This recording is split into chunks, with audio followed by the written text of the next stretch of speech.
AliExpress can be an absolute goldmine for great value bike parts, and I think I've shown over the years you can find some really great stuff. However, not everything that I've bought has been a winner, so here are 5 things that I definitely think twice about. My name, as always, is Luke, and welcome back to Trace Velo.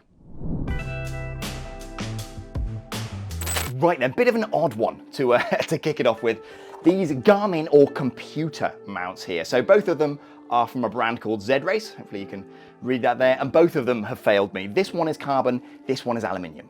I use integrated carbon handlebars on a lot of my bikes around here, and they often use 2 screws underneath to attach mounts like this. This carbon one here snapped right at the base of these 2 arms just there after about 2 weeks. Hopefully you can see that flexing there. The forged carbon this is made of just wasn't strong enough, so I went ahead and bought the aluminium version. This aluminium one lasted a bit longer, maybe 6 weeks, but you should be able to see it's snapped in basically the same place at the bottom of one of these arms here. I think it was aluminium fatigue in this case, but these Garmin mounts on the front, they get shaken around quite a lot actually, and you can imagine with your computer and potentially a light underneath as well, that's, you know, not an insignificant weight, and both of these couldn't hack it. I think that on designs with 2 prongs out to the mount like these ones, the stress concentration at the base of these arms is just too much, and I suspect you'd probably have a similar problem with these ones as well, to be honest with you.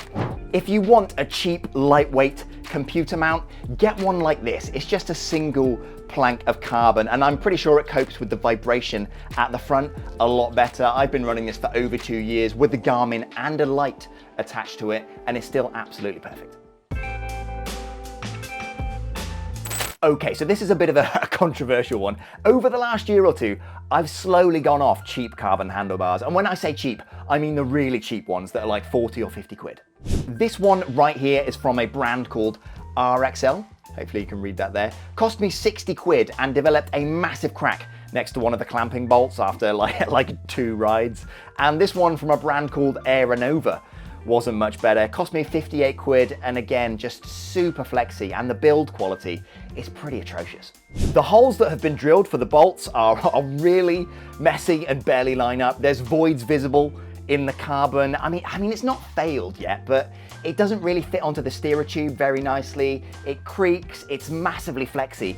Like I said, it does not inspire confidence. These set of bars are from a brand called Toseek or Tuseek. Hopefully you can read that there. They're about 35 quid and they have failed entirely. They've just snapped.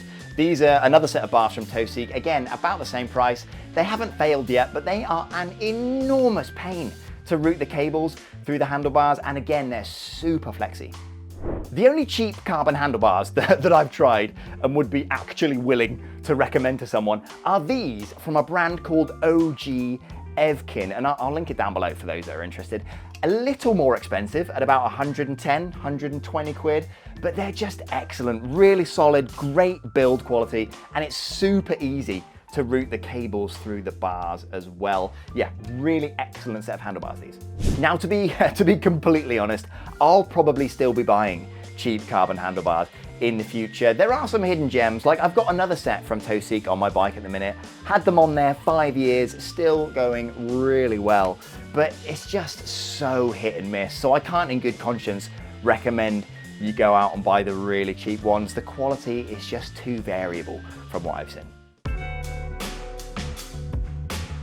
Now, a few weeks ago, I got this bike out the back of the car and the rear was flat. So I pulled off the tire and found this inside. The tubeless tape had blown straight through one of the spoke holes. Now, luckily, I wasn't on the bike at the time, because you can imagine if I'm flying downhill and it had blown, the rear tire would have deflated almost instantly. And I would have been in big trouble. It was cheap tubeless tape that I bought on AliExpress. I think it cost me like 3 or 4 quid.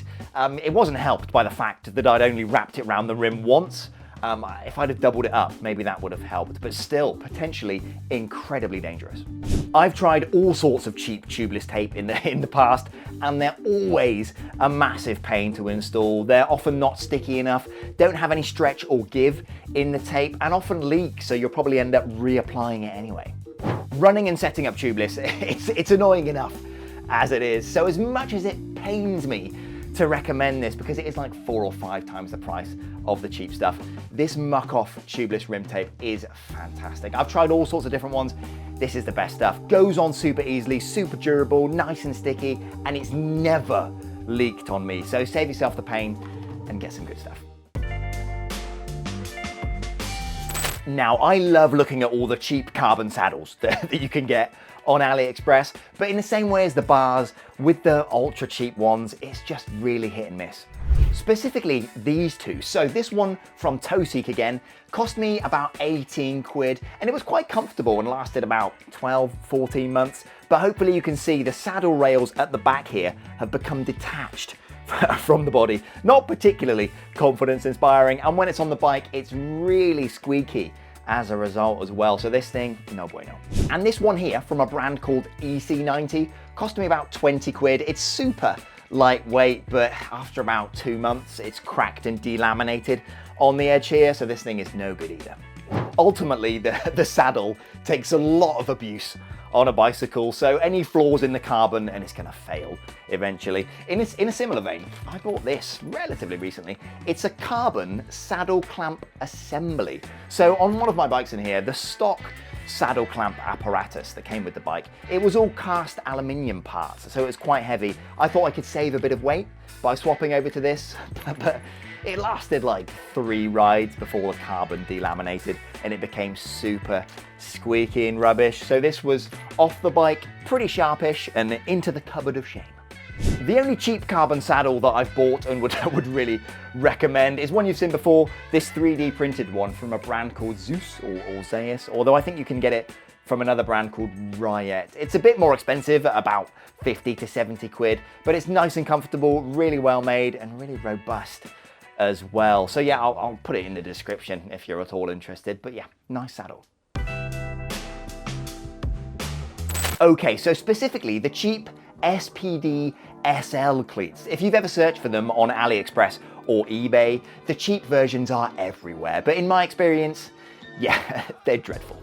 The real Shimano cleats here, they're about 15, maybe 20 quid from your local bike shop, but they use glass fiber reinforced plastic for the base, and the rubber grips are quite durable. They're certainly well adhered to the plastic and you really struggle to peel them off.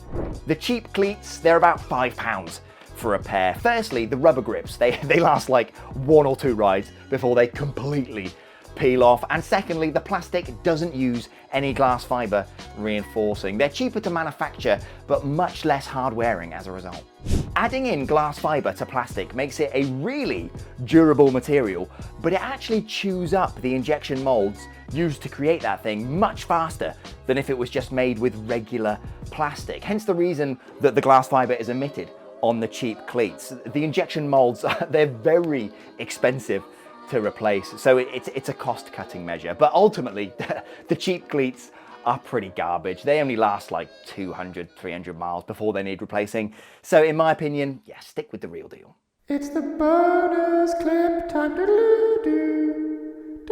Right then, quick bonus one for you at the end here. I'll try and get it to focus in. So this is a cheap carbon fiber through axle that I picked up a few months back, but I haven't used it. It's essentially just a carbon fiber tube with aluminium inserts that have been glued into each end.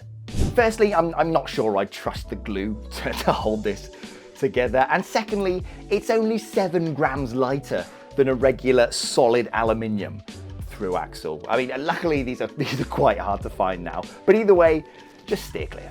So there we go, interesting rundown, I think. Now this isn't to say I'll like never buy another cheap saddle again, but it's a bit different for me, right? This is sort of my job. If something fails, it can be quite interesting and I can get something from it. But for most other people, it's just money down the drain and a massive load of hassle tearing your bike apart, trying to fix everything. So hopefully you found this episode helpful and should save you a bit of trouble. Anyway, if there's something you want me to check out on AliExpress, leave me a comment.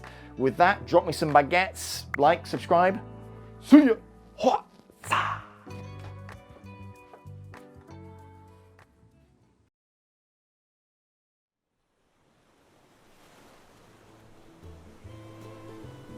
Oh, hi, wow.